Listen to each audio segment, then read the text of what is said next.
Ռուսթավելի պողոտայում օրինախախտման մեղադրանքով ձերբակալվել է ևս 14 անձ։ Այս տեղեկատվությունը հայտարարել է Ներքին գործերի նախարարությունը ճեպազրույցի ժամանակ։ Ինչպես նշել է Ներքին գործերի նախարարության Թբիլիսի ոստիկանության դեպարտամենտի տնօրենը, ձերբակալվածներից մեկը տեղափոխվել է հոգեկան առողջության և թմրամոլության կանխարգելման կենտրոն, որտեղ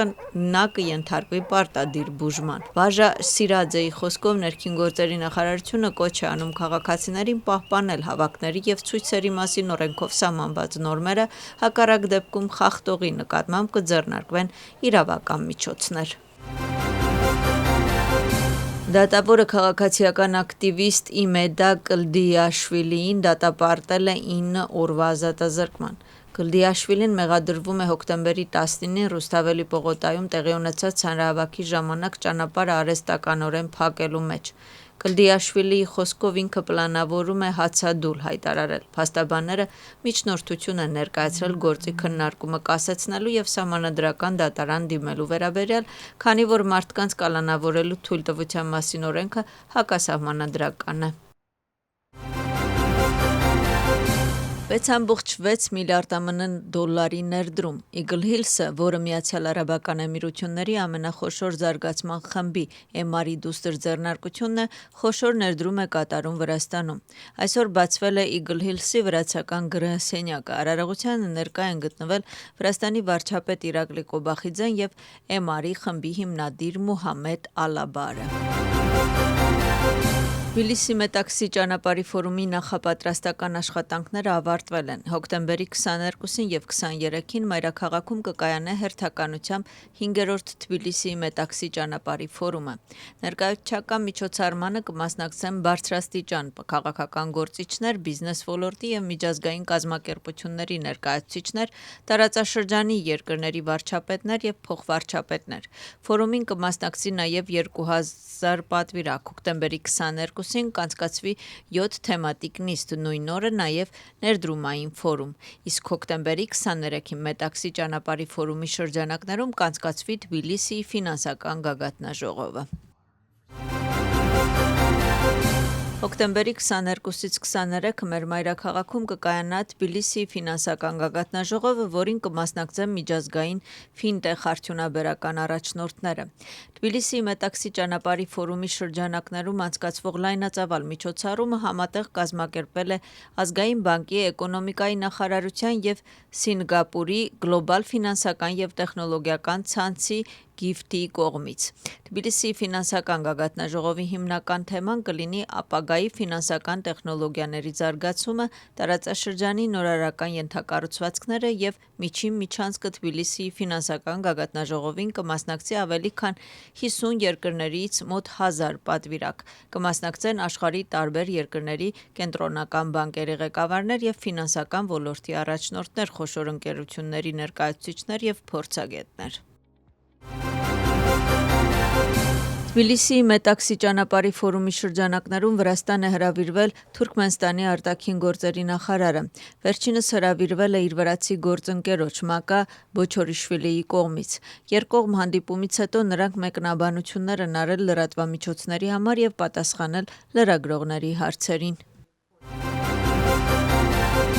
Գախարյան հանուն Վրաստանի կուսակցությունը մտնում է խորհրդարան։ Ընդդիմությունը խստորեն քննադատում է Գյորգի Գախարյայի կուսակցության կողմից ստացված մանդատների կիրառումը։ Մինչդեռ վրացական երազանք կուսակցությունը հավանություն է տալիս այդ որոշմանը, սակայն նրանք Գախարյայի կուսակցության կողմից նախկինում մանդատները չկիրառելը համարում են քաղաքական սխալ։ 2024 թվականի խորհրդարանական ընտրություններում Գախարյան հանուն Վրաստանի կուսակցությունը ստացել է 12 մանդատ, բայց բոյկոտի պատճառով մինչ օրս չի կիրառել այդ մանդատները։ Գախարյայի կուսակցությունը պլանավորում է մտնել նաև Աջարիայի գերագույն խորհուրդ։ Վրացական քաղաքական կուսակցություններն անդրադարձել են Լյուքսեմբուրգում Եվրամիության արտաքին գործերի նախարարների հանդիպմանը և Եվրամիության գերագույն ներկայացուցիչ Կայա Կալասի ուղերձներին։ Ընդդիմության կարծիքով Եվրամիությունը ցավոք պետք է քննարկի վրաց բնակչության համար վիզայի ազատականացման ռեժիմի դադարեցման հարցը։ Գախարյան հանուն Վրաստանի կուսակցության անդամները չեն բացառում, որ այդ առումով դժվար որոշում կկայացնի մինչև տարեվերջ։ Իսկ իշխող թիմը նշում է, որ Վրաստանը ազատորեն Վրաստանն կատարում է վիզայի ազատականացման վերաբերյալ իր պարտավորությունները։ Ի գիտություն, Լյուքսեմբուրգում այլ հարցերի հետ մեկտեղ քննարկվել է Վրաստանի հարցը։ Կայա Կալասը խոսել է Վրաստանում ստեղծված իրավիճակի մասին ու նշել, որ երկրում օրենքի գերակայունության եւ մարդու իրավունքների հետ կապված իրավիճակը շարունակում է վատթարանալ։ Նրա խոսքով Եվրոպական հանձնաժողովը մինչև տարեվերջ կներկայացնի զեկույց վիզայի ազատականացման ռեժիմի կասեցման մեխանիզմի վերաբերյալ ու հաշվի առնելով վիզայի նոր կարգավորումները կքննարկի որոշակի խմբերի համար վիզայի ազատականացման ռեժիմի չեղարկման հարցը։ Ըստ Կայա Կալասի, Եվրոպական հանձնաժողովը ներկայացրել է Վրաստանի նկատմամբ պատժամիջոցների մի քանի միջոցառում, սակայն դրանք այս պահին չեն կարող ընդունվել, քանի որ Եվրամիության որոշ անդամներ չեն աջակցում նշված նախաձեռնությանը։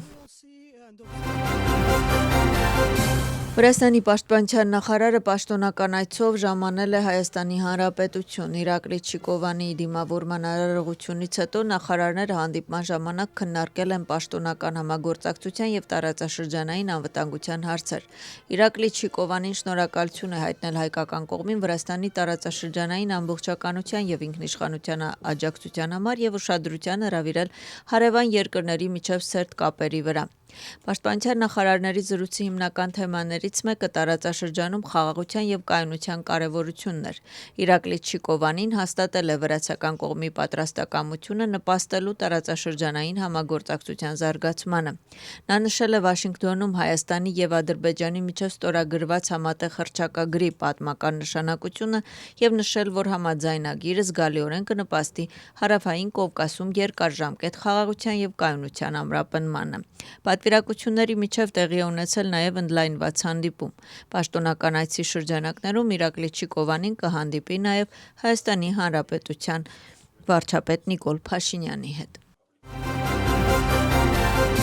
Վրաստանը եւ Թուրքիան ամրապնդում են համագործակցությունը առողջապահության ոլորտում։ Թբիլիսիում կողմերի միջև ստորագրվել է հուշագիր, որը նախատեսում է առողջապահության ոլորտում նոր համատեղ նախագծերի իրականացում, բժշկական տուրիզմի եւ մասնագիտական բժշկական կրթության ոլորտում ակտիվ համագործակցություն, ինչպես նաեւ դեղագործական ապրանքների, բժշկական սարքավորումների եւ սպառվող նյութերի մատակարարման ոլորտում համագործակցություն։ Փաստաթուղթը ստորագրել են Վրաստանի առողջապահության նախարար Միխեիլ Սարջվելաձեն եւ նրա թուրք գործընկեր Քեմալ Մեմիսօղլուն, ով գտնվում է Վրաստանում։ Նրա խոսքով Թուրքիան պատրաստ է ավելի խորացնել հարաբերությունները Վրաստանի հետ եւ իրականացնել ավելի շատ համատեղ նախագծեր։